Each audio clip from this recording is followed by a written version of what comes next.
우리 다 함께 기도드리심으로 11월 8일 주일 예배를 하나님께 드리겠습니다. 전능하신 하나님, 향기로운 사람으로 살게 하옵소서. 말과 행동으로 본보기가 되는 사람 냄새가 나는 향기를 지니게 하옵소서. 타인에게 마음의 짐이 되는 말로 상처를 주지 않게 하시고, 상처를 받았다기보다 상처를 주지는 않았나 먼저 생각하는 신앙인 되게 하옵소서. 늘 변함없는 사람으로 살게 하시고, 살아가며 고통이 따르지만 변함없는 마음으로, 한결같은 사람으로, 믿음을 줄 수 있는 사람으로 살아가게 하옵소서. 나보다 남을 먼저 생각하게 하시고, 마음의 욕심을 품으며 살게 하지 마시며, 비워두는 마음문을 활짝 열어두어 남의 말을 끝까지 경청하게 하옵소서. 무슨 일이든 감사하는 마음으로 살게 하시고, 아픔이 따르는 삶이라도 그 안에 좋은 것만 생각하게 하시고, 영육간 건강 주셔서 나보다 남을 돌볼 수 있는 능력을 주옵소서. 11월에는 많은 사람이 서로 아끼고 사랑하며 살게 하옵소서. 더욱 넓은 마음으로 도와가며 조금 넉넉한 인심으로 주위를 돌아볼 수 있는 여유 있는 마음 주옵소서. 예수 그리스도의 이름으로 기도드립니다. 아멘. 나는 전능하신 아버지 하나님 천지의 창조주를 믿습니다. 나는 그의 유일하신 아들 우리 주 예수 그리스도를 믿습니다.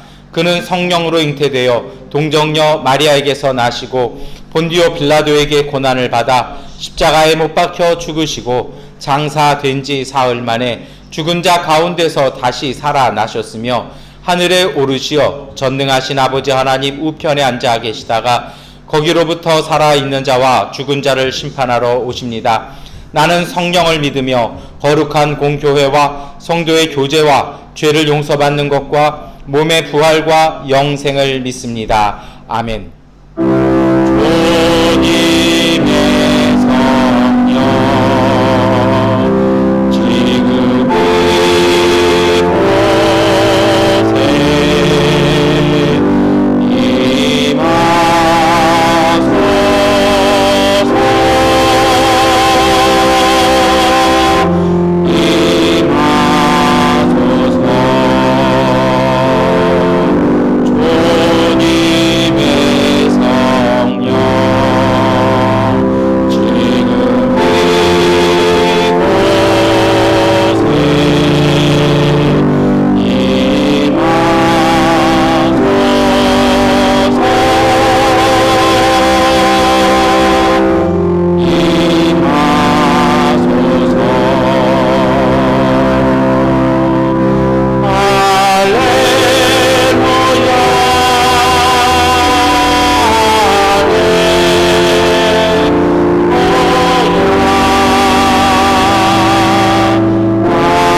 다 함께 하나님께 기도드리시겠습니다. 전능하신 아버지 하나님, 거룩한 주일 저희들의 삶의 자리에서 가족들이 함께 모여 예배드리게 하시니 감사합니다. 저희들이 예배드리는 모든 자리를 우리 주 예수 그리스도의 보혈로 정결케 하여 주셔서 하나님의 거룩하신 성령께서 임하여 주심을 통해 우리가 믿음으로 주 앞에 예배드리며 하나님 앞에 나아가게 하여 주옵소서. 하나님, 우리가 하나님 앞에 비추어 볼 때 너무나 부족한 것이 많습니다. 허물이 많습니다. 주님, 저희들을 사하여 주옵시고 다시는 죄 짓지 말라던 그 말씀을 기억하며 하나님을 닮아 더욱 한 걸음 나아갈 수 있는 용기와 믿음의 결단을 통해 온전한 모습으로 주님을 향해 걸어가는 그 시작의 예배가 되게 하여 주옵소서. 하나님의 주시는 사랑과 우리 주님의 그 사랑의 은총을 믿고 나가오니 오늘 우리 가운데 임하여 주셔서 우리의 가정과 일터들을 성별하게 하여 주시고 하나님 주신 거룩한 은총이 그곳에서 싹 튀어나가며 열매 맺는 것을 보는 믿음의 사람들, 믿음의 가정, 믿음의 일터 되게 하여 주옵소서. 모든 곳마다 걱정과 불안함과 두려움과 낙심을 심는 것이 아니라 하나님의 말씀을 심게 하여 주시고 하나님의 평화를 심으며 예수님의 사랑을 심어서 하나님 나라의 생명나무 열매를 가득 메울 수 있는 하나님의 가정, 하나님의 일터 되게 하여 주시옵소서. 우리 교회를 위해서 기도합니다. 우리가 다시 모여 예배드리는 그날까지 우리 교회 가족 모두가 성령 안에서 하나 되게 하시고 서로를 향한 그리움과 서로를 향한 배려와 그 마음들로 중보하며 기도하고 돌볼 때에 그 사랑으로 우리의 이웃을 돌보아 하나님께 크게 드리는 기쁨의 공동체 되게 하여 주시옵소서. 전능하신 아버지 하나님, 우리 모든 가정들 가운데 기도의 제목을 가지고 왔습니다. 우리의 모든 것 아시는 하나님께 기도드리며 하나님을 향한 믿음으로 소망을 품고 걸어갈 수 있는 믿음의 가정 되게 하시고 그 일터들 되게 하여 주옵소서. 이 미얀마에도 함께 하여 주시기를 원합니다. 이곳에 코로나19의 여러 물결들이 잠재워지게 하여 주시고 이제 그 물결들이 멈추어지게 하심을 통해서 이 땅에 다시 새로운 소망, 새로운 터전들이 이어나갈 수 있도록 은혜 더하여 주시기를 바랍니다. 전능하신 아버지 하나님, 우리가 그것을 위하여 기도하게 하시고 우리가 섬김을 통하여 이 땅이 하나님 보시기에 좋은 땅, 하나님이 보시기에 기쁜 땅 되게 하여 주셔서 우리가 넉넉한 은혜를 서로 나눌 수 있는 복음의 땅 되게 하여 주옵소서. 한국 땅에도 주님 함께하여 주시기를 원합니다. 너무나 지나친 물질과 편리함과 이익으로 잠들지 않게 하여 주시고 하나님 맑아진 마음과 그 영혼을 이어나갈 수 있는 한국과 한국 교회가 되게 하여 주시옵소서. 주님, 우리가 예배를 드리면서 주님의 말씀을 읽습니다. 하나님의 말씀을 읽을 때 우리의 마음과 영혼이 맑아지게 하여 주시고 밝아지게 하여 주셔서 하나님이 주시는 은혜들을 보게 하여 주시고 우리가 찬양을 드릴 때마다 하나님의 거룩하신 임재를 고백하며 믿음으로 나아가게 하여 주옵소서. 예배 드리오니 이 예배의 기쁨과 감격을 가지고 우리의 삶 가운데 우뚝 설 수 있는 주님의 공동체 되게 하여 주옵소서. 예수 그리스도의 이름으로 기도드립니다. 아멘. 우리 기도로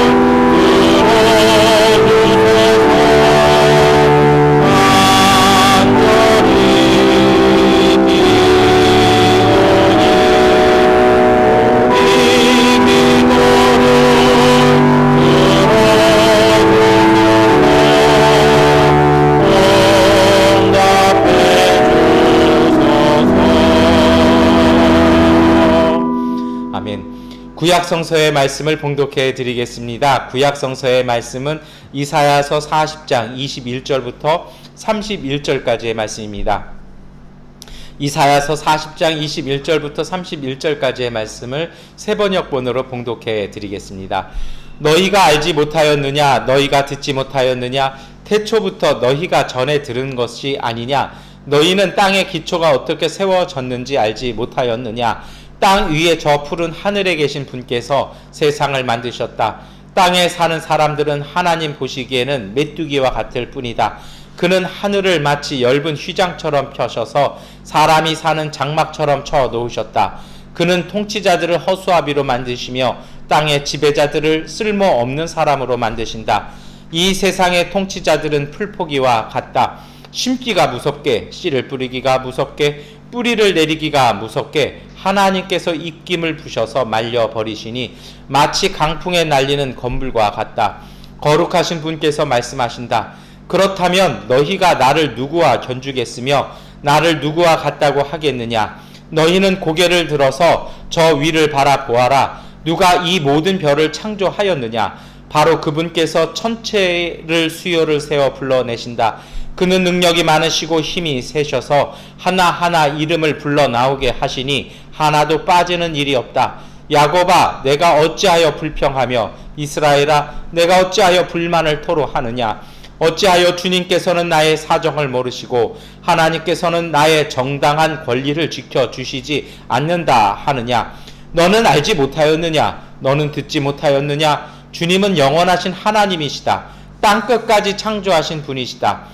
그는 피곤을 느끼지 않으시며 지칠 줄을 모르시며 그 지혜가 무궁하신 분이시다. 피곤한 사람에게 힘을 주시며 기운을 잃은 사람에게 기력을 주시는 분이시다.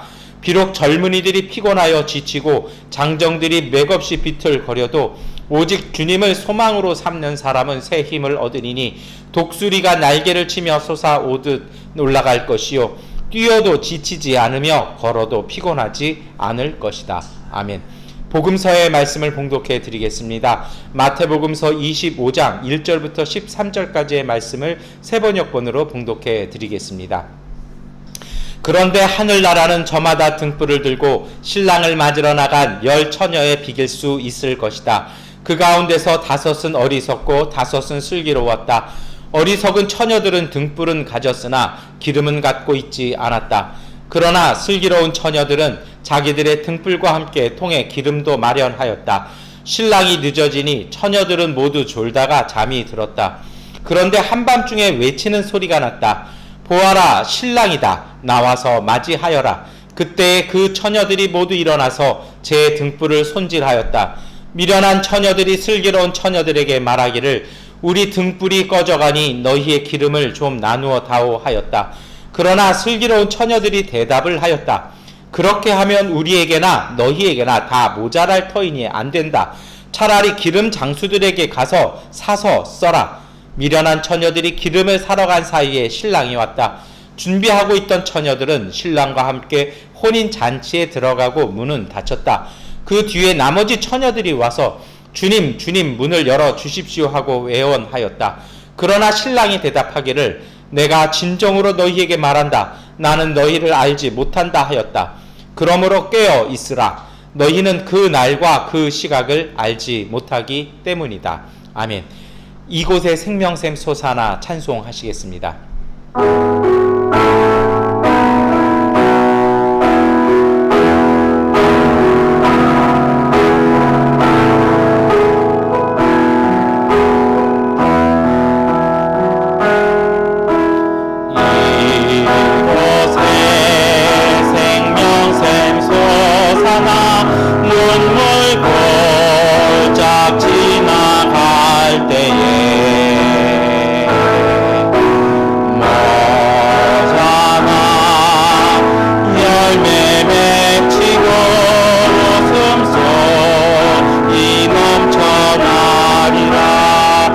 생명샘 솟아나 이곳에 생명샘 솟아나 눈물 골짝 지나갈 때에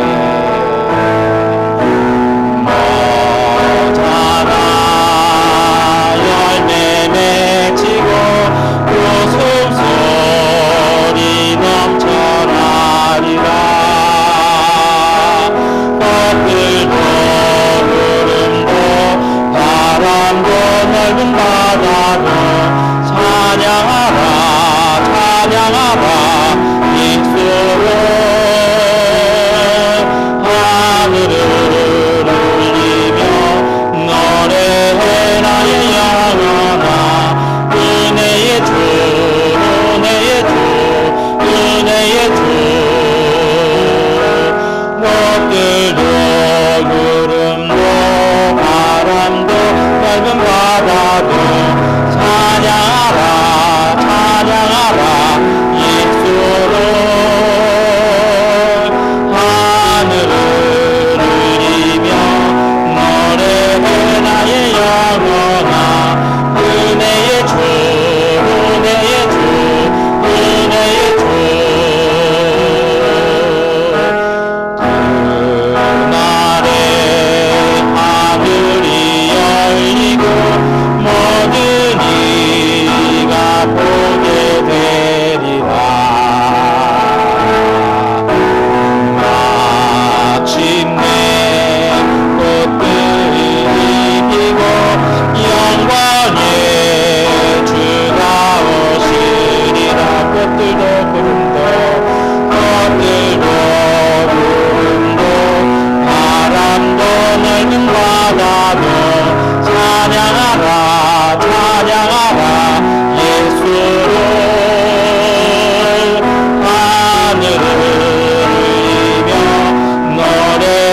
그날의 하늘이 열리고 모든 이가 보게 되리라. 마침내 꽃을 피고 영광의 주가 오시리라. 꽃들도 구름도 바람도 넓은 바다도 찬양하라 찬양하라 예수를. 하늘을 이며 노래해 나의 영혼아. 은혜의 주 은혜의 주 은혜의 주.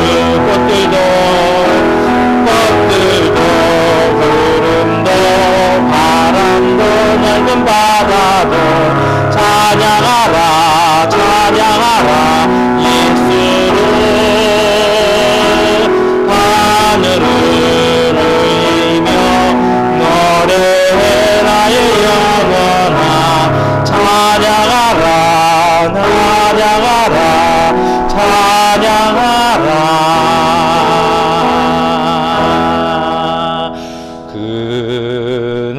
그날에 하늘이 열리고 모든 이가 보게 되리라.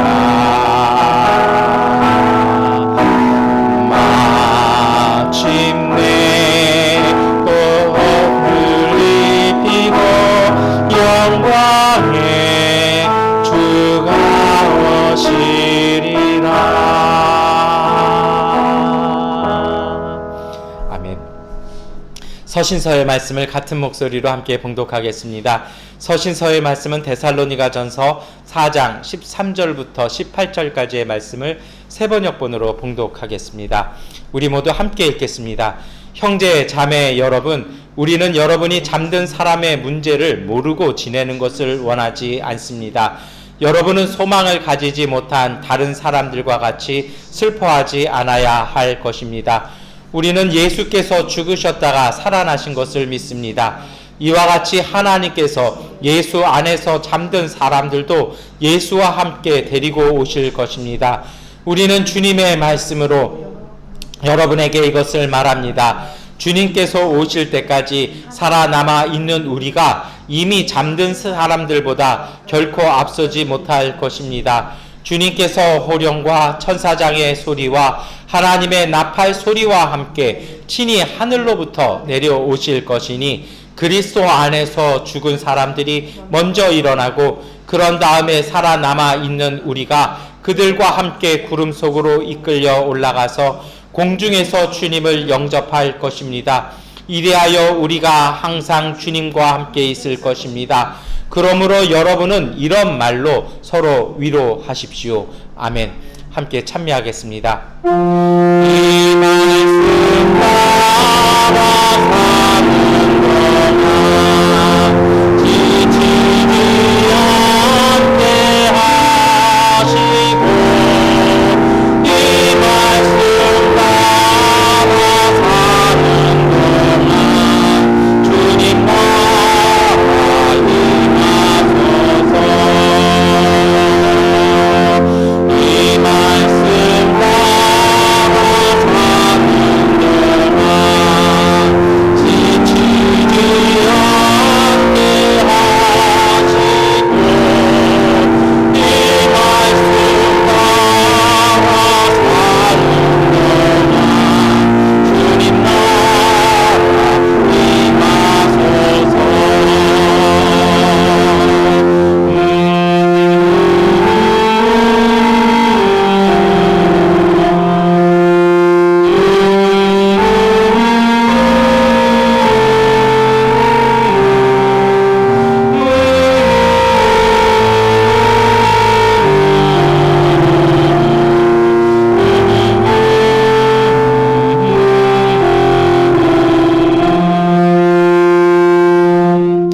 아멘. 우리 서로 함께 교제 인사하시겠습니다. 사랑합니다. 축복합니다. 인사하시겠습니다.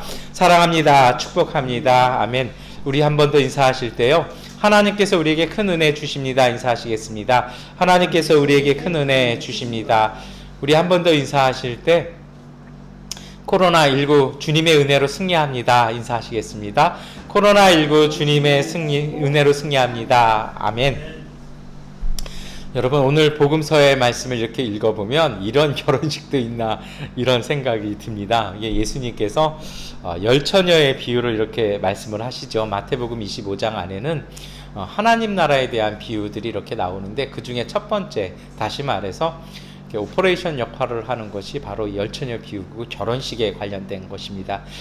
스토리 라인이 이렇게 진행됩니다. 아예 예수님께서 대놓고 말씀을 하세요. 이것은 하나님의 나라에 대한 비유다라고 얘기하는데요. 여러분, 사실은 이것이 성서를 읽어 나갈 때 우리 한국 교회 성도들에게 좀 혼동을 주는 부분이 있습니다. 우리 한국 사람에게 있어서는 하나님의 나라와 하나님은 별개로 이렇게 생각을 할 수가 있는데요. 예수님 당시의 유대인들에게는 하나님의 나라, 하늘나라는 곧 하나님이십니다. 그래서 하나님이 곧 하나님의 나라입니다. 왜냐하면 하나님이 통치하시는 곳이 하나님의 나라이기 때문에 하나님이 계시면 그것이 하나님의 나라가 이루어졌다고 생각하는 것이죠. 그래서 유대인들은 하나님의 나라가 오셔야 된다고 생각한 건 하나님이 우리에게 아직 오시지 않았다. 그래서 이렇게 하나님께서 오실 것이다.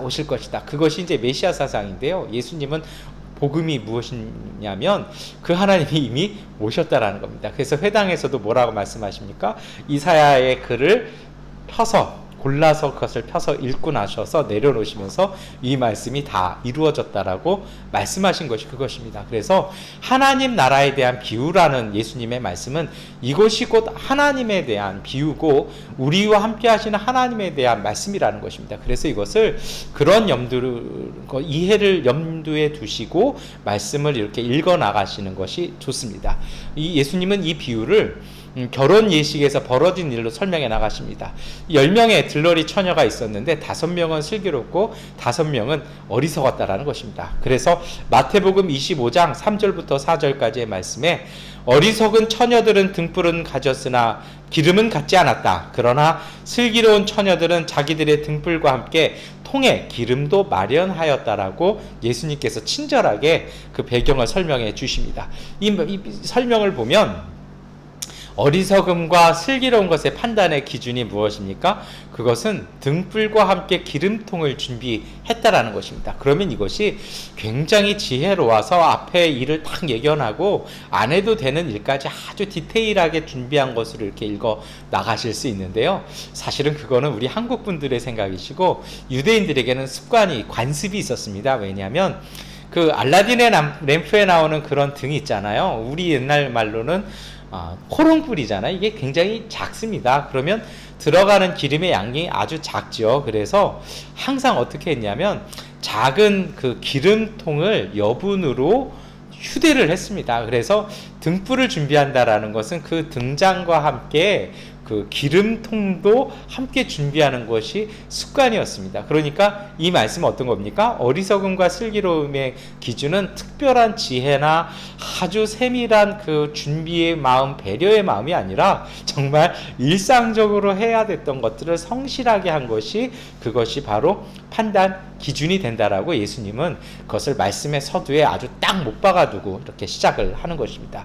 신랑이 늦게 왔습니다. 이것도요, 그 당시에 이렇게 관습을 쭉 찾아보면 신랑들이 일부러 늦게 왔어요. 왜냐하면 신부에게 신랑을 기다리는 마음, 그리고 좀 어떻게 보면 여성 인권 운동하시는 분들이나 페미니스트들은 싫어하실 수 있습니다만 고대 관습이 일부러 늦게 오는 관습이 있었고요. 이것은 우리나라도 예전에 한판다 그러잖아요. 그러면 일부러 늦게 와가지고 꼭두 새벽에 아주 그냥 깊은 밤에 난리를 치는 그 습관이 이렇게도 있는 것이 우리하고도 좀 비슷합니다. 너무 늦게 와서 졸아버렸습니다. 그런데 한밤중에 신랑이 도착한다는 소리를 내고서 사람들을 퍼뜩 깨우면서 일이 벌어진 것입니다. 그런데요, 이것이 신랑이 도착해서 혼인잔치가 벌어진 곳에서 일어나는 것이 아니라 도착하기 전에 벌어졌다라는 겁니다. 아직 일은 이 잔치도 시작 안 했다라는 거죠. 그 전에 그 소리를 듣고 이제 이 갈림길이 시작된다는 것입니다. 이 처녀들이 일어나서 등불을 손질하기 시작합니다. 불길을 이렇게 다시 키우기도 하고 예쁘게 올라가도록 심지도 맞추기 시작합니다. 그런데 문제는 무엇이냐면요, 너무 늦게 와가지고 기름이 모자란 등잔은 불이 꺼져가고 있다는 것입니다. 그러니까 등불을 손질한다라는 의미가 무엇이겠습니까? 꺼져가는 등불을 다시 환하게 밝히는 일을 했다라는 것입니다. 여기에서 벌어지기 시작한 것입니다. 기름이 부족한 5명의 처녀와 여분의 기름을 준비한 슬기로운 처녀들이죠. 이 준비한 친구들은 어떻게 하겠습니까? 기름을 다시 채워 넣었던 것입니다. 그러자 이 5명의 처녀가 부탁하자 다시 이 5명의 처녀는 냉정하게 거절하기 시작합니다. 마태복음 25장 8절부터 9절의 말씀입니다. 미련한 처녀들이 슬기로운 처녀들에게 말하기를 우리 등불이 꺼져가니 너희의 기름을 좀 나누어 다오 하였다. 그러나 슬기로운 처녀들이 대답을 하였다. 그렇게 하면 우리에게서나 너희에게서나 다 모자랄 터이니 안 된다. 차라리 기름 장수들에게 가서 사서 써라. 절박하게 부탁했습니다. 기름이 떨어져가지고 불이 꺼진 것이 아니라 이게 간당간당 한다라는 겁니다. 그래서 절박하게 부탁을 했더니 이 처녀들이 냉정하게 거절합니다. 어떤 측면에서는요, 같은 친구들이었잖아요. 그러면 결혼식 생각하는 마음에서라도 이 거절하면 안 되는데 이 냉정하게 거절한 거 봐서 슬기로운 처녀가 아니라 냉정한 처녀로 불려야 되는 거 아닐까요? 친구들끼리 이래도 되는 걸까요? 그리고 우리가 지난주에도 말씀을 나눴지만 나눔의 삶은 도대체 어디로 가버린 걸까요? 하여튼 기름이 거절당하자 이 5명은 기름 사러 갑니다. 마태복음 25장 10절입니다. 미련한 처녀들이 기름을 사러 간 사이에 신랑이 왔다. 준비하고 있던 처녀들은 신랑과 함께 혼인잔치에 들어가고 문은 닫혔다. 못 들어갑니다.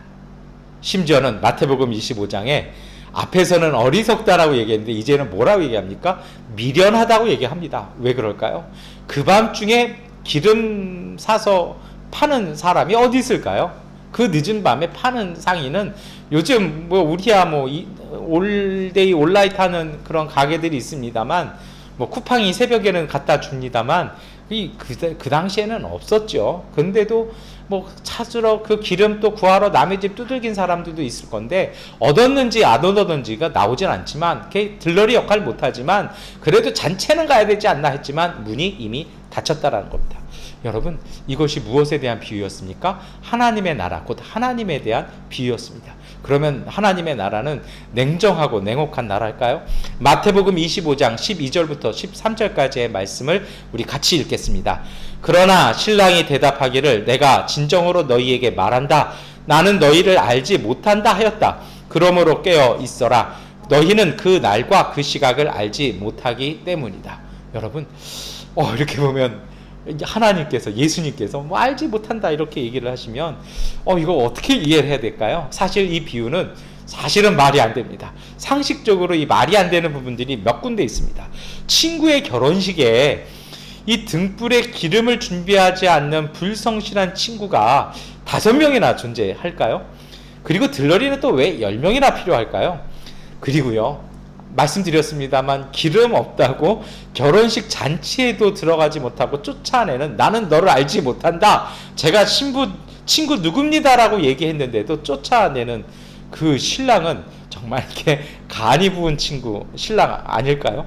그리고요, 한밤중에 기름 파는 기름 장사는 존재했을까? 뭐 이런 조금 이해가 안 되는 부분들이 이렇게 나옵니다. 이런 것을 갖다가 사실은 특례의 비유라고 얘기합니다. 비유라는 것이 그래요.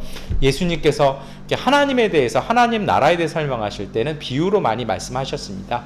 비유라는 것이 뭐냐면요, 인간의 언어로 설명이 안 되는 세계나 진리를요, 우리가 경험했던 유사한 예를 들어서 소통하고 체험시키는 것이 바로 비유입니다. 그런데 이 특례 비유, 특별 비유라는 것은 일상생활에서 쉽게 일어나지 않는 사건이 진행되는 겁니다. 그러니까 그거는 거의 안 일어나는 아주 특별한 것이죠. 그래서 이런 특례 비유는요, 해석하는 방법이 있습니다. 어떻게 읽냐면 비유 자체에 담겨있는 이 논리적인 모순이 있잖아요. 말이 안 되는.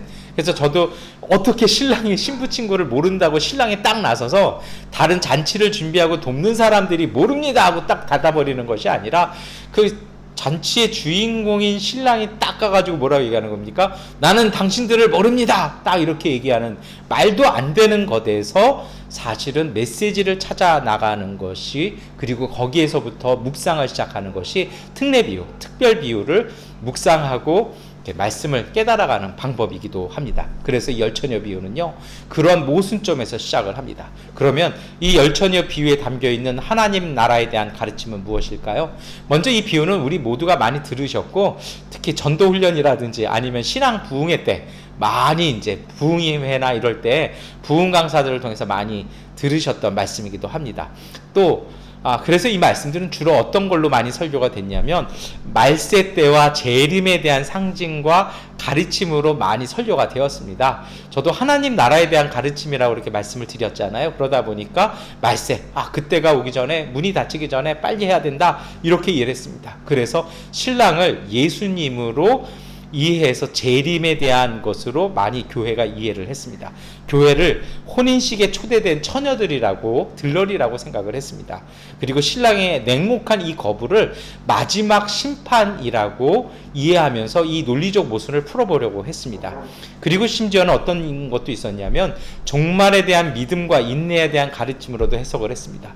지연되는 예수님의 재림을 어떻게 이해할까? 이렇게 되는 거죠. 그래서 소멸되는 믿음과 정말 인내에 대한 교훈, 그래서 깨어 있어라, 그러니까 잠들지 말고 있어라, 예수님 오실 그날까지 졸지 말고 깨어 있어라, 이렇게 많이 설교를 했습니다. 그런데요, 이것보다는 복음서의 말씀은 문장을 가만히 이렇게 뜯어서 묵상해 보시면, 잘근잘근 씹어 보시면 그것뿐만이 아니라 다른 메시지들이 담겨 있습니다.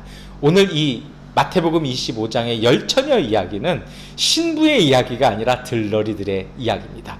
10명의 신부 얘기가 아니라 10명의 들러리 이야기입니다. 이것이 중요하죠. 결혼식은요, 하나님 나라에 대한 비유였습니다. 재림에 대한 비유로 변형되는 것은 뭔가 본질에 대해서 빗나가고 있는 것입니다. 깨어있는 것은요, 졸음이나 잠에 대한 문제가 아닙니다. 왜 그런지는 뒤에 가서 말씀드리겠습니다. 그리고 오늘 이 비유의 핵심은 졸지 말고 깨어있는, 정말 철야하면서 한순간도 1분 1초도 방심하지 말고 주님 오시는 사인이 무엇일 때까지 정신 바짝 차리고 있어라. 물론 그렇게도 이해할 수 있습니다만 그것이 아니라, 문제의 핵심은 그것이 아니라 기름이었다는 것입니다. 그런데 놀랍게도 그 기름이 무엇인지에 대한 설명은 비유 내에 나오지 않습니다. 그리고 더 정확하게는 나누어 줄 수 없는 것이 바로 그 기름이었다는 겁니다. 뭔가 나눌 수 없는 것들이 있어서 냉정하게 거절해야만 하는, 줄 수도 사올 수도 없고 나누어 줄 수도 없는 것들이 있다는 것이 본문의 핵심 메시지이기도 합니다. 그러면 이런 기반 위에서 예수님께서는 열처녀 비유를 통해서 우리에게 알려주시는 하나님 나라의 모습은 무엇일까요? 먼저 그것은요, 공동체를 만드는 요소가 무엇인지에 대해서 예수님은 우리에게 분명히 말씀하시는 겁니다. 들러리 처녀가 왜 10명이나 필요할까요? 유대 사회에서는요, 그 공동체에서는요, 10명이 이상이 모여야 공동체가 형성됩니다. 증인은 2명 이상이 모여야 합니다. 그런데요, 10명이 모여야 회당을 만들 수 있고 10명이 모여야 예배를 드릴 수 있었습니다. 근데 예수님께서 유명한 말씀하시지 않습니까? 2-3 사람이 모인 곳에 나도 그들 가운데 함께 있겠다. 사실은 이 말씀이 연결되어 있습니다. 유대인들은 이 10명이 채워져야 된다고 생각했습니다. 그런데 그래서 이것이 단순히 예배나 회당뿐이 아니라 결혼 행진도 10개의 등불로 밝혀야 그 결혼이 하나님 앞에 드려지는 결혼이라고 생각했습니다. 그런데 오늘 복음서에는요, 10명이 없어도 5명의 들러리의 등불만으로도 가능했다라는 것입니다. 다시 말해서요, 공동체를 만드는, 그리고 신앙 공동체를 이루는 것은 10명이라는 숫자가 아니라 오늘 복음서에서 슬기롭다고 말하는 그 슬기로운 사람들이 있으면 공동체는 가능하고 그 예배도 가능하다라는 것입니다. 그렇기 때문에 정말 예수님의 이름을 믿고 모인 2-3 사람만 있어도 신앙 공동체는 형성되고 하나님께서는 그 은혜 가운데 계신다라는 것입니다.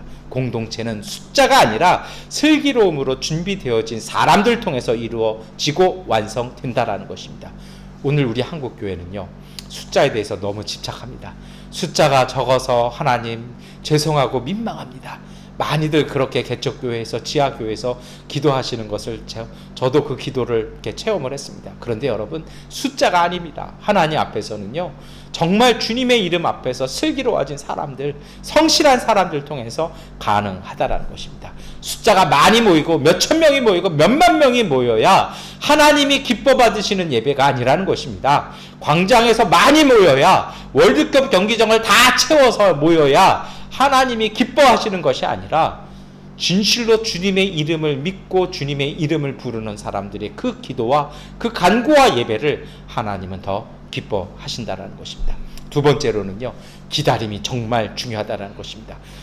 언제 신랑이 올지 모릅니다. 예수님께서도 뭐라고 말씀하십니까? 너희가 그 날과 그 시간을 알지 못하니 깨어있으라고 말씀하셨습니다.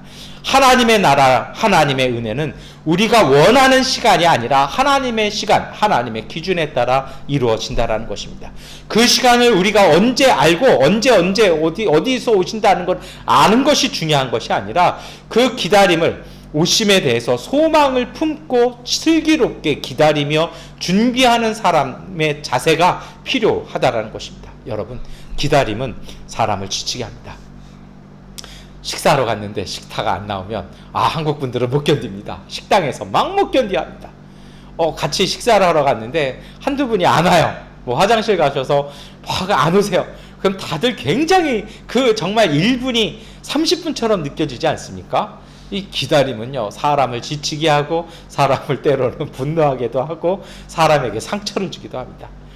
그것을 잘 표현한 게 사무엘 베케트라는 이 프랑스 작가가 쓴 고도를 기다리며라는 연극입니다. 무엇을 기다리는 건요, 뭘 기다리는지도 모르면서 기다리는 건 형벌에 가깝습니다. 이것을 갖다가 희망 고문이라고 얘기합니다. 데살로니가전서 4장 13절에 형제 자매 여러분, 우리는 여러분이 잠든 사람의 문제를 모르고 지내는 것을 원하지 않습니다. 여러분은 소망을 가지지 못한 다른 사람들과 같이 슬퍼하지 않아야 할 것입니다. 소망이 없는 막연한 기다림은 괴롭고 지치는 것입니다. 힘이 빠지는 것입니다. 그런데 하나님을 믿음 안에서 기다림은 다릅니다. 이사야서 40장 28절부터 31절까지의 말씀을 제가 공동번역 성서로 이렇게 함께 나누려고 합니다. 우리 자막 보시고 함께 읽겠습니다. 너희는 모르느냐, 듣지 못하였느냐, 야훼께서는 영원하신 하나님, 땅의 끝까지 창조하신 분이시다. 힘이 솟구쳐 피곤을 모르시고 슬기가 무궁하신 분이시다. 힘이 빠진 사람에게 힘을 주시고 기진한 사람에게 기력을 주시는 분이시다. 청년들도 힘이 빠져 허덕이겠고 장정들도 비틀거리겠지만 야훼를 믿고 바라는 사람은 새의 힘이 솟아나리라. 날개쳐 솟아오르는 독수리처럼 아무리 뛰어도 고단하지 아니하고 아무리 걸어도 지치지 아니하리라. 이 본문을 제가 굳이 우리가 평소에 잘 쓰지 않는 공동번역 성서로 번역을 한 것은요, 사실 공동번역 성서가 이 구절은 공동번역 성서가 히브리어의 원문의 뜻을 잘 살폈습니다. 공동번역 성서에서는 믿고 기다리는 사람이라고 되어 있는 것을 개정개역에서는 앙망이라고 되어 있고요, 우리가 예배 시간 사용하는 새 번역 성경에는 그 결과적인 뜻을 잘 살려서 소망하는 사람이라고 되어 있습니다. 그런데 여러분, 이것이 무엇인 줄 아십니까? 기다림이 다르다는 겁니다. 고도를 기다리며처럼 무엇을 믿고 기다리는지 모르는 그 막연한 기다림은 인간을 지치게 하고 인간을 괴롭힙니다. 그러나 하나님이 주시는 소망을 믿고 기다리는 사람은 그 기다림 자체가 우리에게 힘을 주고 우리에게 능력 주시는 것입니다. 그래서 뭐라고 되어 있습니까? 믿고 바라는 사람은 새 힘이 솟아나리라. 날개쳐 솟아오르는 독수리처럼 아무리 뛰어도 고단하지 아니하고 아무리 걸어도 지치지 아니하리라. 그 믿고 기다리는 것 자체가 기쁨이 되고 그 기다림 자체가 희망이 되고 그 기다림 자체가 능력이 되는 것이 바로 하나님이 주시는 소망, 믿음의 인내가 바로 그 능력인 것입니다. 단순한 기다림이 아니라 소망은 우리에게 힘을 주는 것입니다. 소망에 힘이 있습니다. 그것은 반드시 이루어지기 때문입니다. 오직 주님을 소망으로 삼는 사람은 새 힘을 얻으리니, 이것이 바로 새번역 성경의 번역입니다. 여러분, 오늘 우리가 하나님의 임재, 하나님의 응답, 하나님의 은총을 기다리는 것 자체가 능력이 되고 힘이 되는 그 은혜의 삶을 사시기를 축원합니다. 데살로니가전서 4장 13절은 형제 자매 여러분, 우리는 여러분이 잠든 사람의 문제를 모르고 지내는 것을 원하지 않습니다. 여러분은 소망을 가지지 못한 다른 사람들과 같이 슬퍼하지 않아야 할 것입니다라고 권면하고 있습니다. 그러면 어떻게 기다려야 될까요? 그것이 바로 기다림을 준비하는 소망이고 이것이 바로 열처녀 비유의 핵심이었습니다. 문제의 핵심은요, 졸지 마라가 아니라 깨어있어라 하니까 우리는 자꾸 졸지 마라라고 생각하는데요, 그것이 아니라 깨어있으라는 것은 기름을 준비하라는 것입니다. 기름을 준비하지 못한 어리석음에 잠들지 아니하도록 깨어있으라는 것입니다. 5명의 처녀가 결혼식에 들어가지 못한 이유는 여분의 기름을 준비하지 못해서 등불이 꺼졌기 때문이라는 것입니다. 지치고 힘들어 잠들어 잔치에 들어가지 못한 것이 아니라는 것입니다. 깨어있으라는 말에 쓰임에 의미가 있습니다. 마태복음 25장 13절의 말씀 함께 읽겠습니다. 그러므로 깨어있어라. 너희는 그 날과 그 시각을 알지 못하기 때문이다라고 말씀합니다. 깨어있다라는 의미가 어떤 것일까요? 이 깨어있으라는 말이 복음서 내에서 어떻게 사용되었는지를 찾아볼 필요가 있습니다. 가끔 그 말씀의 의미를 알고 싶으시면 그 단어가 다른 복음서 내에서는 어떻게 사용됐고 예수님께서 그것을 어떻게 사용하셨는지를 같이 비교해보면 더 깊고 풍성한 말씀의 은혜를 발견하실 수 있습니다. 마가복음 13장 33절부터 함께 읽겠습니다. 사정은 여행하는 사람의 어떤 경우와 같은데 그가 집을 떠날 때에 자기 종들에게 권한을 주어서 각 사람에게 할 일을 맡기고 문지기에는 깨어 있으라고 명령한다. 그러므로 깨어 있어라. 집주인이 언제 올는지 저녁녘일지 한밤일지 닭이 올 무렵일지 이른 아침녘일지 너희가 알지 못하기 때문이다. 여러분, 이 마가복음서의 말씀에도 깨어있으라는 말씀이 어떻게 나옵니까? 잠들지 말라는 것이 아니죠. 이 주인이 떠나기 전에 일도 맡겨놨고 여러 가지 맡겨놨습니다. 문지기에도 사명을 주었습니다. 문지기가 어떤 일을 합니까? 잘 보고 들어올 사람이 문을 열어주는 역할입니다. 그러니까 잠들지 말라는 얘기가 아니라 주인이 돌아오면 바로 문을 열어줄 수 있도록 그 일에 성실하라는 것입니다. 잠들지 말라는 뜻이 아니라 자신이 해야 할 일들을 성실하게 하고 있으라는 말씀의 뜻입니다. 그러면 무엇을 해야 할까요? 5명의 어리석은 처녀는 기름을 준비하지 않았습니다. 다시 말해서 기름 준비하라는 것입니다. 이 기름이 무엇일까요? 본문에서는 설명이 나오지 않습니다. 그래서 이 기름에 대한 다양한 해석들이 있습니다. 먼저 전통적으로 한국 교회가 해석했던 것이 있습니다. 이 기름은 성령 충만한 기름 부음이라는 해석이 있었습니다. 하나님의 선물, 성령의 은혜를 받으라는 것입니다. 그런데 여러분, 잘 생각해 보시면 하나님의 은혜는 항상 완벽합니다. 성령의 임재와 성령의 역사는 항상 완벽합니다. 그 은혜가 부족한 것이 있을까요? 주님의 은혜는 부족하지 않습니다. 성령의 역사는 부족하지 않습니다. 성령의 은혜의 분량을 채워라. 이건 뭔가 잘못되어진 것입니다. 공독주의에 빠진 것입니다. 불교에서 쓰는 용어들이 그만 일로 들어와 버린 것입니다. 우리는 믿음으로 말미암아 구원 얻는 것이지 우리의 행위로 말미암지 않습니다. 그래서 이것은 사실은 오류입니다. 두 번째로 선한 행위의 분량이라는 해석이 있습니다. 5명의 처녀도 처음에는 등불이 켜져 있었습니다. 이 사람들이 등불이 꺼져 있던 것이 아니라는 겁니다. 신랑이 늦게 온 것이 문제입니다. 그러니까 다시 말해서 그때까지 기름의 양, 많은 기름을 보유해라. 그러면 선한 행실들을 많이 쌓아두어야 한다라고 해석하면요, 이것이 아까 말씀드렸던 공덕주의의 행위주의에 빠져드는 위험이 여전히 존재합니다.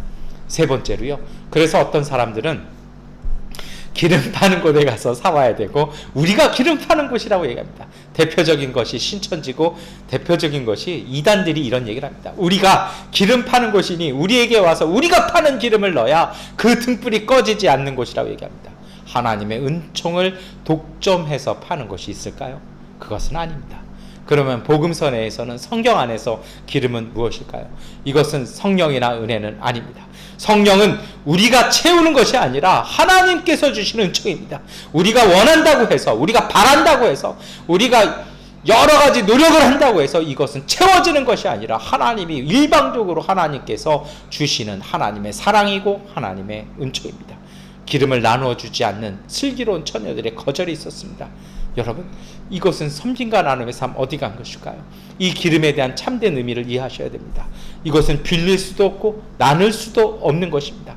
하나님 앞에서 우리가 개인적으로 준비해야 될 우리들의 그 어떤 것입니다. 로마서 12장 1절부터 3절까지의 말씀을 함께 읽겠습니다.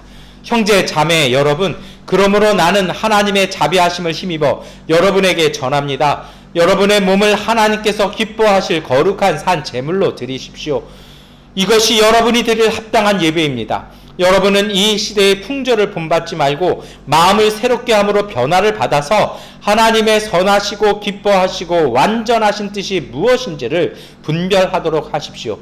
나는 내가 받은 은혜를 힘입어서 여러분 각 사람에게 말합니다. 여러분은 스스로 마땅히 생각해야 하는 것 이상으로 생각하지 말고 하나님께서 각 사람에게 나누어 주신 믿음의 분량대로 분수에 맞게 생각하십시오 라고 바울이 우리에게 권면합니다.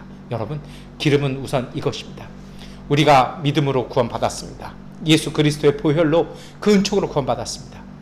그렇다면요, 구원에 합당한 삶을 사십시오. 그 구원의 감격과 그 구원의 은총과 그 구원의 자격을 유지하게 그것에 하나님 나라에 맞는 삶을 사셔야 합니다. 예수 그리스도의 이름으로 구원받으셨다면 삶이 바뀌어야 됩니다. 예배 드리셨다면요, 예배 드리신 만큼, 은혜 받으신 만큼 삶이 바뀌어야 됩니다. 중학교 갔으면 초등학교의 삶을 버려야 되고요, 대학을 갔으면 고등학교의 삶과는 달라져야 합니다. 우리가 아버지가 되고 어머니가 되었으면요, 바뀌어야 됩니다. 남편이 되고 부인이 되셨으면 처녀 총각대의 삶과는 다른 삶을 살아야 합니다. 우리가 하나님 안에서 하나님의 자녀가 되었다라면 하나님의 자녀의 삶을 사셔야 됩니다. 가끔 기도 제목을 받을 때가 있습니다. 안타까울 때가 있습니다. 하나님이 주시는 축복을 받고 싶고 물질의 은혜를 받고 싶다고 얘기하십니다. 그것에 합당한 삶을 사셔야 됩니다. 물질을 쓰는 그 방식이 삶을 살아가는 것이 하나님의 그 주시는 은혜를 받을 만한 그릇이 되어지면 하나님이 부어주셔도 받을 수가 없습니다. 그래서 신약 성경은 그릇을, 정결한 그릇을 하나님께서 쓰신다고 되어 있습니다. 그릇의 모양이 아니라, 그릇을 만든 재료가 아니라 정결한 준비되어져 있는 그릇입니다. 오늘 우리가 기도한다는 것은, 하나님의 은혜를 구한다는 것은 우리의 삶에서 시작되어지는 것입니다. 그냥 그저 되는 것 아닙니다. 가끔 어떤 분들이 묻습니다. 미얀마에 왜 그렇게 빨리 돌아갈 수 있었냐고요. 많은 분들이 기도해 주셨습니다. 제가 교만하게 말씀을 드리겠습니다. 제 나름대로는요, 정말 피눈물을 흘려가면서 노력했습니다.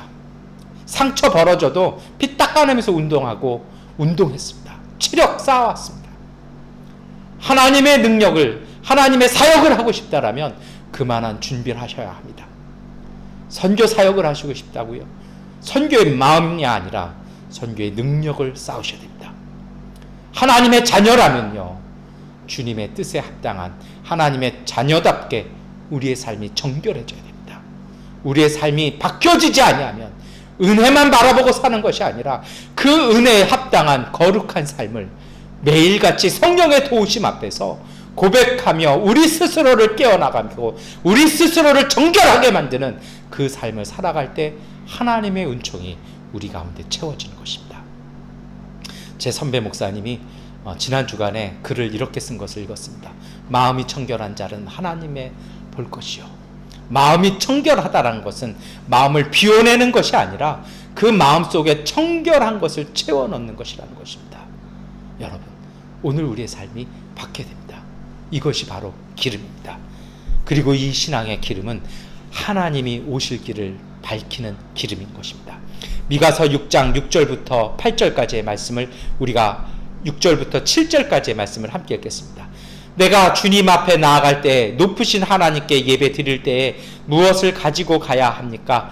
번제물로 바칠 1년 된 송아지를 가지고 가면 됩니까? 수천 마리의 양이나 수만의 강줄기를 채울 올리브 기름을 드리면 주님께서 기뻐하시겠습니까?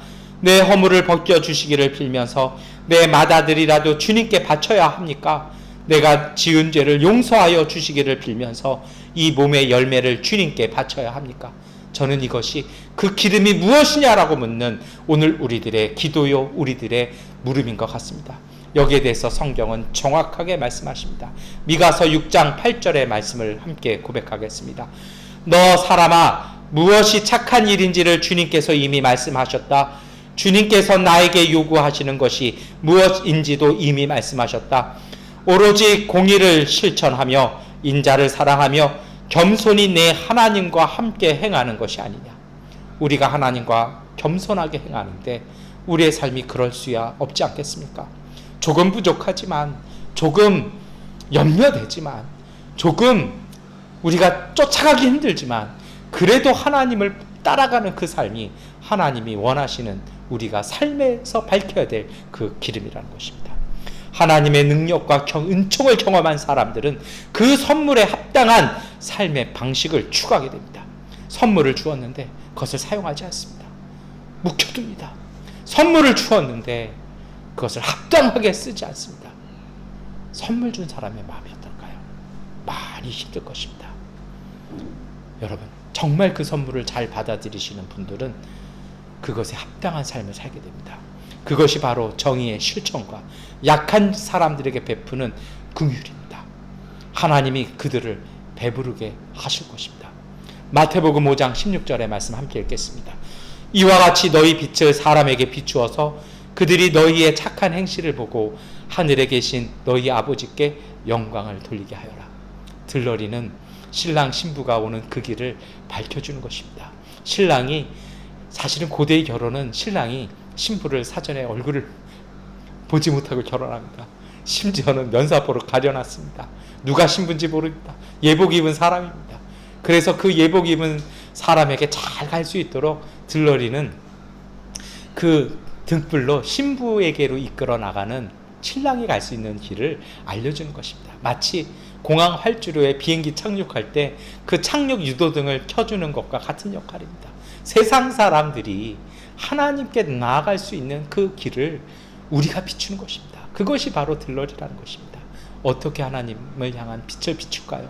예수님은 분명히 말씀하십니다. 너희의 착한 행실을 보고, 너희의 온전한 행실을 보고 하늘 아버지께 영광을 돌리게 하여라. 하나님께 나눠드릴 이 기쁨은 나눌 수도 없습니다. 빌릴 수도 없습니다. 사을 수도 없는 것입니다. 우리가 전도할 때 그러죠. 내가 아는 어떤 사람이 있습니다. 우리 목사님이 설명해서 설교 중간에 말씀하셨던 누가 있습니다. 그것을 우리의 이웃이 보고 감동을 받을까요? 저는 그런 것 같지 않습니다. 저도 예수님을 구주로 믿고 고백한 데는요, 많은 분들의 삶이 있었습니다. 제 스승들, 제게 은혜를 주었던 분들, 그분들의 모습을 보고 저는 하나님 나라를 봤습니다. 그분들의 삶의 모습을 보고요, 정말 삶 가운데 임재하신 하나님의 은혜를 보며 나도 저 은혜를 체험해야겠다. 그것은 삶으로 우리가 살 때 가능한 것입니다. 오늘 우리의 삶에서 하나님은 사명을 주셨습니다. 우리의 가정, 우리의 일터 속에서, 우리가 섬기는 모든 일 속에서요, 우리가 경험하는 그 고통 속에서요, 그 어려움 속에서도 얼마나 신실하게 살아가는 그 삶이 곧 우리가 준비할 기름이 되어진다는 것입니다. 기름을 준비한 사람들의 잔치와 기쁨이 있습니다. 이사야서 32장 17절, 18절, 20절의 말씀을 함께 읽겠습니다. 의의 열매는 평화요, 의의 결실은 영원한 평강과 안전이다. 나의 백성은 평화로운 집에서 살며 안전한 거처, 평온히 쉴 수 있는 곳에서 살 것이다. 씨를 뿌리는 곳마다 댈 물이 넉넉하고 어디에서나 안심하고 소와 나귀를 놓아 키울 수 있으니 너희는 복이 있다. 이 은혜와 복 가운데 사시기를 축원합니다. 아브라함은 롯처럼 소돔과 고모라를 택하지 않았습니다. 물이 넉넉한 에덴 동산 같은 것을 택한 것이 아니라 척박한 땅을 선택했습니다. 그런데 그곳이 바로 하나님이 주신 기업이 되었습니다. 여러분, 오늘 우리가 주님 주신 그 은혜 안에 사시는 믿음의 사람들 되시기를 다시 한번 축원해 드립니다. 이 사실은요, 근데 이 마태복음 25장의 말씀을 읽으면 기름보다 더 중요한 것이 있습니다. 마태복음서는 우리에게 그것을 알려줍니다. 기름보다는요, 그것을 중요하는 자세가 필요하다는 것입니다. 이것이 바로 슬기로움이었습니다. 신랑이 늦을 것을 예상하고 준비하는 자세가 필요하다는 것입니다. 어리석은 것이 무엇이었습니까? 친구의 결혼식에 대한 배려와 준비가 부족했다는 것입니다. 처음에는 그들도 등잔의 불을 밝혔습니다. 그런데 어떡합니까? 신랑이 늦게 와서 끝까지 밝힐 수가 없었다는 겁니다. 처음에는 시도했는데, 처음에는 하고 있었는데 뒤로 가면서 이것이 끊어지고 중단되어진다는 것입니다. 그래서 사실은요, 준비는 무엇을 얘기하냐면요, 마련해두고 쌓아두는 것이 아니라 그것은 성실함입니다. 처음 시작한 그 믿음의 삶을요, 변함없이 꿋꿋이 정말 무던하게 살아가는 것이 바로 슬기고 지혜라는 것입니다. 그리고 그것이 바로 진짜 믿음입니다. 기름보다도 그것을 준비하는 그 성실함이 중요하다는 것입니다. 들러리는 신랑과 신부의 길을 밝혀주는 책임이 있습니다. 그 책임을 다하려는 그것을, 그 자리를 지키는 자세요. 내 결혼식이 아니라 내 친구의 결혼식을 지키기 위해서 마지막까지, 그 아침이 오는 그 자리까지, 그 잔치가 끝날 그때까지 나는 그 등잔을 밝히겠다라고 그 마음으로 기름을 준비하는 그 마음, 그 배려, 그 따스함이 필요하다는 것입니다. 우리 각자가요, 지켜야 될 역할과 자리가 있습니다. 그래서요, 부모의 역할을 다 하셔야 됩니다. 자녀에게 다른 아버지가 잘해준다고 해서 내 아버지의 역할을 다 잘해줄 수 없습니다. 집사님이시면 집사님의 역할을 잘 하십시오. 이웃에게 대해서 그 역할 잘 하십시오. 사업을 경영하신다면 경영자로서의 역할을 충실하게 하십시오. 그런데 신랑은 왜 친구들을 거절했을까요? 이것은 의로움의 문제였습니다. 성실함에 대한 문제였습니다. 성서의 의로움을 세데카라고 얘기합니다. 이것은 우리가 생각하는 법적인, 도덕적인 준수의 형태가 아닙니다. 세금 잘 내고 법을 잘 지키고 교통 스티커 하나도 안 끊고, 이것이 아니라는 것입니다. 성경의 세데카, 성경의 의로움은요, 관계에 성실하게 최선을 다하는 겁니다. 조금 어겨도 됩니다. 조금 모자라도 됩니다. 점수가 모자라도 돼요. 그러나 그것을 부지런히 하고 끊임없이 준비하고 끊임없이 성실하면 그것이 바로 의로운 것입니다. 19세기에 이르러서 교육의 평가가 바뀌었습니다. 점수가 드디어 등장한 것이죠. 그 전까지의 교육은요, 점수가 없었습니다. 학생이 선생님이 가르쳐준, 스승이 가르쳐준 것에 대해서 꾸준히 연습을 하면 좋은 제자였습니다. 빨리 깨닫는 것이 아닙니다. 성실한 제자가 바로 수제자였습니다. 그 단적인 예가 누굽니까? 베드로입니다. 얼마나 많이 실수합니까? 그럼에도 베드로가 수제자처럼, 그리고 사도들의 지도자가 된 것은요, 그럼에도 불구하고 베드로는 예수님 옆에 있었습니다. 때로는 실수하지만 다시 예수님 말씀을 다시 지켜내고요, 다시 맨 앞장서서 이것을 하자고 사도들이 이끌어갔던 그 성실함이 바로 베드로의 우수함이었습니다. 여러분, 오늘 우리도 그래야 됩니다. 얼마나 잘하는 것이 아니라 얼마나 성실하냐라는 것입니다. 신랑이 늦게 오더라도 끝까지 지키고 지속해야 하는 이 믿음의 분량이 있습니다. 그래서 다시 말씀드립니다. 기름이 중요한 것이 아니라 그 성실함이 중요합니다. 지연될 가능성에 대해서 성실하게 준비해야 됩니다. 때로는 위기가 와도 그것을 포기하지 아니하고 지켜내는 그 우직한 믿음이 필요합니다. 이것이 바로 하나님께서 원하시는 슬기고 지혜입니다. 사람의 미련한 것으로 하나님께서는 지혜롭게 여기신다라는 사도 바울의 고백은 여기에서 나온 것입니다. 깨어있어라라고 예수님께서 말씀하셨습니다. 마지막까지 그 자리를 지키는 그 슬기와 믿음으로 그 자리 지키라는 것입니다. 기름 없는 등불은 무용지물입니다. 이것은 다른 사람이 대신할 수 없고 내가 해야만 하는 신앙의 자세와 삶입니다. 이것을 법률적 용어로요, 일신전속권이라고 얘기합니다. 개인에게 귀속되어서 다른 사람에게 양도될 수 없는 권리라는 것입니다. 내 삶을 다른 사람이 못해준다는 것입니다. 우리가 좋은 옷 입고 주일 예배에 참석한다라고 해서 하나님 나라에 들어가는 것 아니라는 것입니다. 과거에 내가 그 놀라운 체험을 했다고 해서 주님의 나라를 들어가는 것이 아니라 어제를 오늘처럼 살아야 되고요, 내일을 오늘처럼 살아갔을 때 그 은총이 이어지는 것입니다. 이러한 삶을 살아가는 사람들의 하나님의 은혜와 기쁨을 받는 자세가 있습니다. 마태복음 7장 24절은 그러므로 내 말을 듣고 그대로 행하는 사람은 반석 위에다 자기 집을 지은 슬기로운 사람과 삶과 같다고 할 것이다 라고 예수님께서 그 슬기를 다시 한번 말씀해 주셨습니다. 이제 설교를 마무리하겠습니다. 하나님은 신앙 공동체에게 하나님 나라의 은혜와 기쁨을 신실하게 부어 주십니다. 이 은혜 통해서 하나님 나라에 들어가기 위해서는요, 우리가 갖추어야 될 자세가 있습니다. 그 삶의 자리, 그 삶의 모습, 그 믿음의 모습은 다른 사람이 대신 해줄 수 없습니다. 어떤 유명한 교회 다닌다고 하고 어떤 큰 교회 다닌다고 해서 이것이 채워지는 것이 아닙니다. 이것은 빌릴 수도 없고 사올 수도 없습니다. 하나님께서 우리에게 허락하신 자리와 사명을 성실하게 준비하고 실천하셔야 합니다. 그 성실함과 진실함이 우리를 하나님 나라로 이끌어가는 거룩한 삶으로의 변화와 성화를 살아갈 때 이루어질 것입니다. 그런 믿음의 길 걸어가는 사람들이 하나님 나라에 대한 진실한 소망 품고 살아갈 것이고, 그 소망이 우리에게 새 힘 주며 새 능력 주실 것입니다. 하나님께서 주신 삶의 자리에서 흔들리지 말고 성실하게 준비되는 자세로 하나님께서 열어가시는 하나님 나라의 은총의 삶을 살아가시기를 축원합니다. 기도하겠습니다.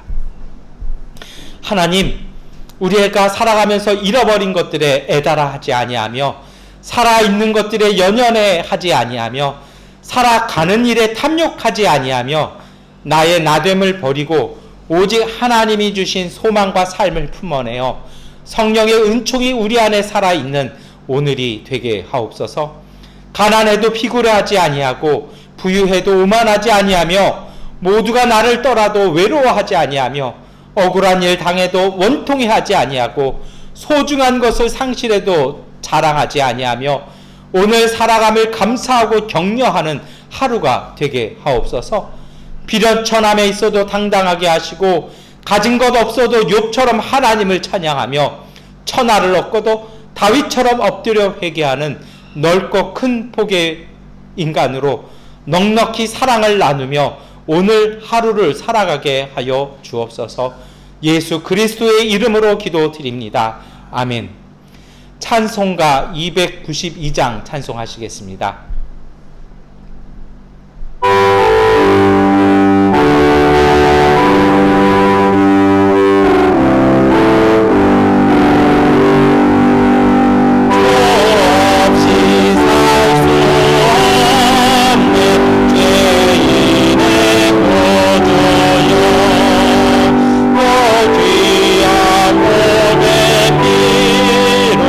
날 용서하소서.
교회 소식 말씀드립니다. 우리 교회 단체 오픈 채팅방 열어놓았는데요.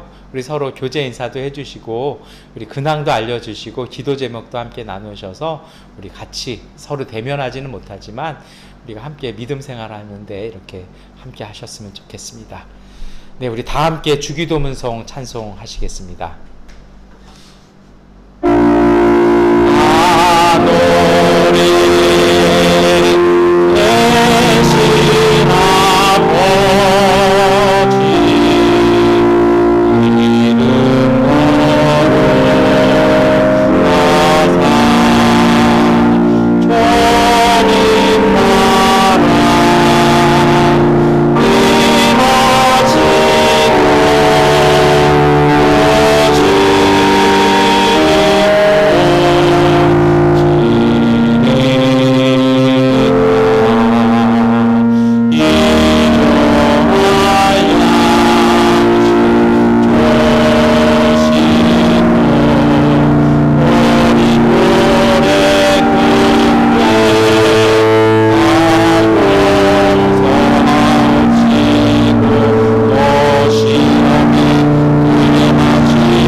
지금은 우리 주 예수 그리스도의 은혜와 아버지 하나님의 극진하신 사랑하심과 보혜사 성령님의 위로와 인도하심이 하나님 나라의 소망을 품어 오늘 우리의 삶의 터전과 행동에 기름을 준비하는 성실함이 주는 슬기로움으로 복된 삶을 살기로 결단하는 미얀마 한인연합교회 가족들 가운데 넘치도록 함께 하시기를 간절히 축원하옵나이다.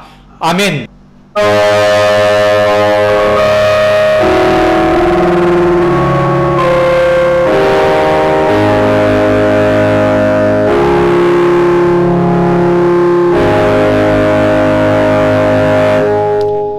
주님의 평화가 우리와 함께 우리의 이웃들 가운데 하나님께서 함께 하십니다. 주일 예배를 마치겠습니다.